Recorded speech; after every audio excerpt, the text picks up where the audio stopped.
Kalian bisa tebak nggak smartphone yang lagi gue pegang sekarang apa?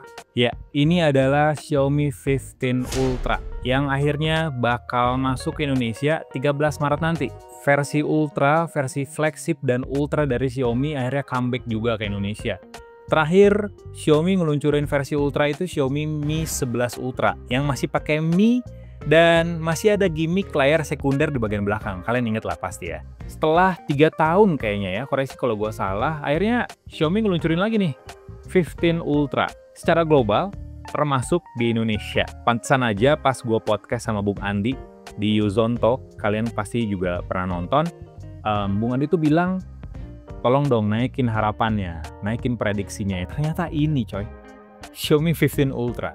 Gue mungkin bisa dibilang menjadi salah satu yang pertama kali ya pegang smartphone ini yang juga resmi di Indonesia. Dan jujur, smartphone ini tuh bikin orang yang seneng fotografi, yang seneng videografi, ya pasti bakal seneng dengan smartphone ini. Kenapa?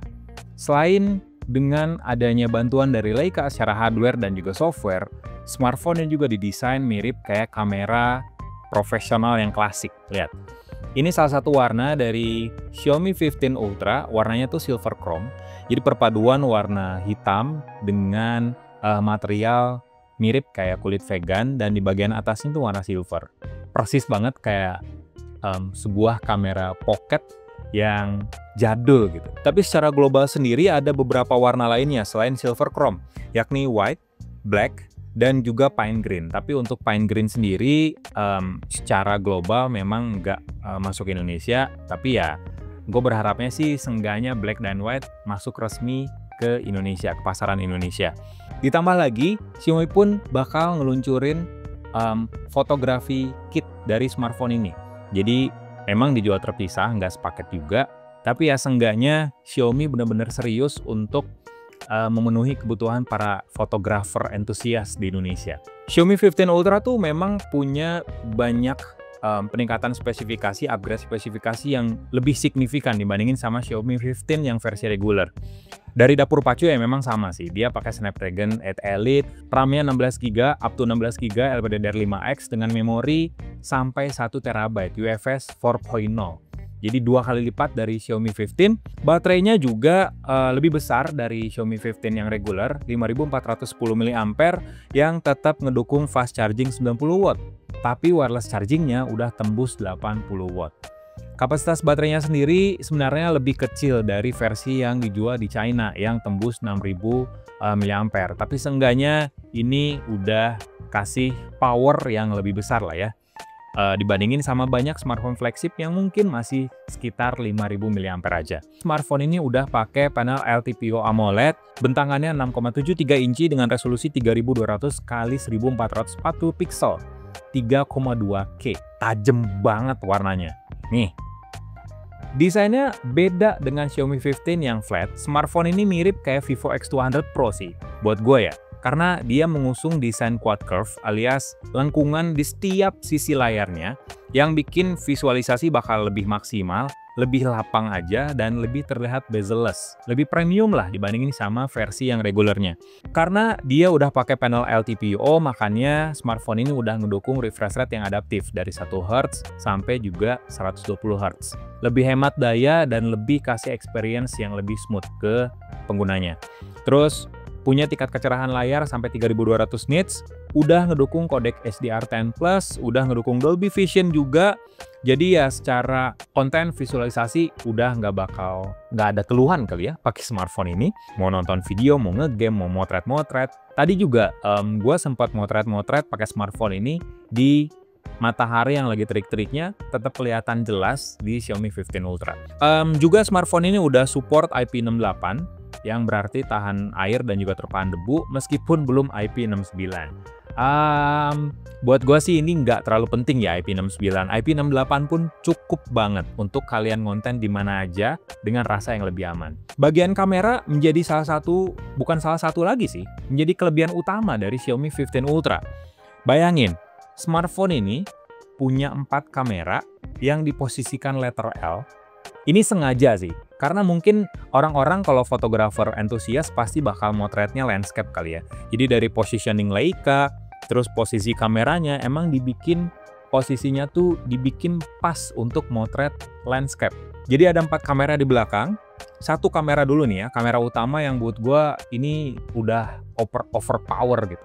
Kameranya pakai sensor 1 inci, kamera utama 50 megapiksel dengan sensor Sony Lithia 900.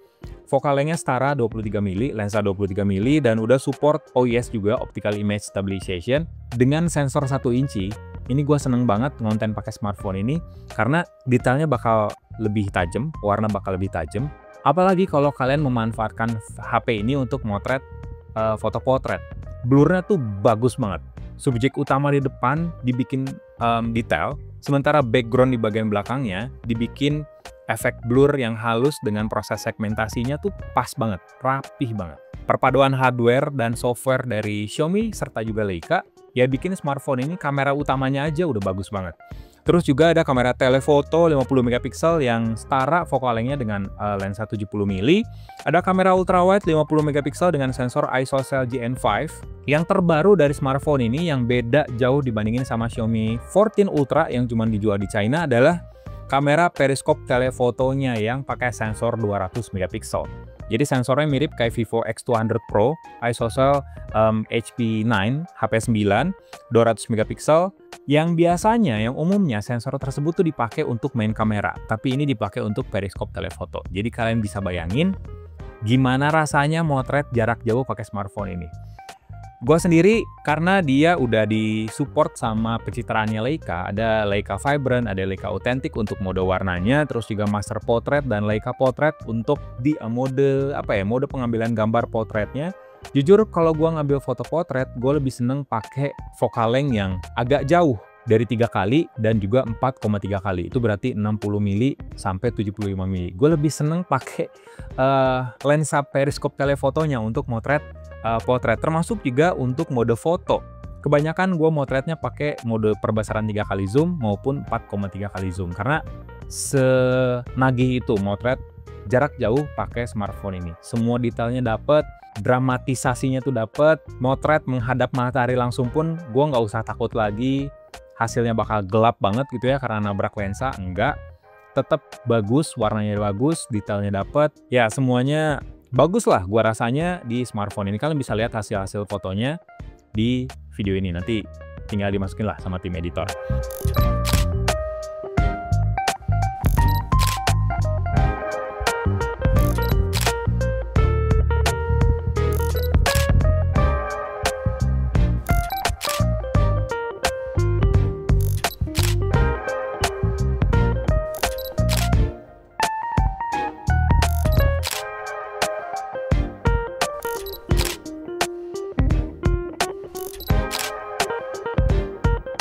Dan untuk video sendiri, smartphone ini udah support video 8K sampai 30 fps, bahkan 4K di 120 fps, karena kemampuan prosesornya sendiri yang udah kenceng banget. Dan secara overall, ya gue udah puas banget sih pakai smartphone ini secara desainnya, secara performance-nya, apalagi soal kameranya dipakai hunting seharian di Bali, keindahan Bali, terus juga human interest-nya kayak gimana, dipotret dengan sempurna di Xiaomi 15 Ultra. Mungkin itu aja kali ya first impression gue, hands-on sedikit dari Xiaomi 15 Ultra. Like video ini, kasih komen, share juga jangan lupa, dan subscribe channel Lizon Tech. Bye!